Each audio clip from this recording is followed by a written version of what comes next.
Salut à tous. Alors aujourd'hui, on va parler d'une institution essentielle en France, l'INSEE, donc l'Institut national de la statistique et des études économiques.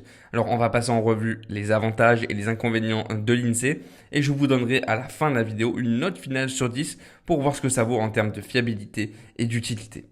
Allez, c'est parti. Alors déjà, on va voir dans un premier temps les avantages.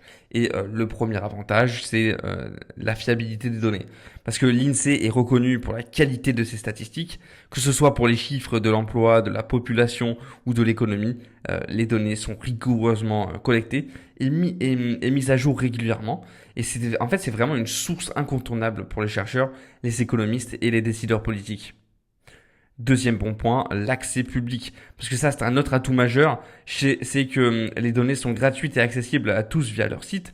Que vous soyez un particulier, un étudiant ou une entreprise, vous avez accès à une mine d'informations sur la société et l'économie française.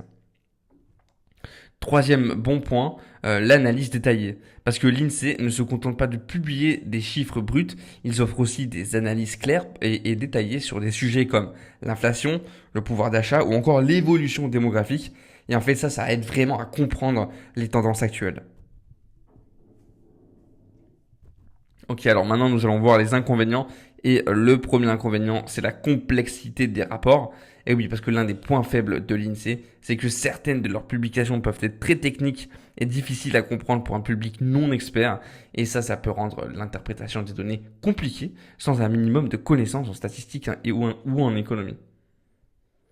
Deuxième mauvais point, le délai de publication. Parce que bien que les données soient fiables, il peut parfois y avoir un décalage entre la collecte des données et leur publication. Par exemple, les chiffres du chômage ou de la population peuvent avoir quelques mois de retard, ce qui peut être assez problématique pour ceux qui recherchent des données en temps réel. En, en tout cas, je donnerai à l'INSEE une note de 8 sur 10. C'est une institution extrêmement précieuse pour ceux qui ont besoin de statistiques fiables et d'analyses économiques en France, malgré la complexité de certains rapports et des légers retards dans la publication des données. C'est une source incontournable pour tous qui touchent à l'économie ou à la société.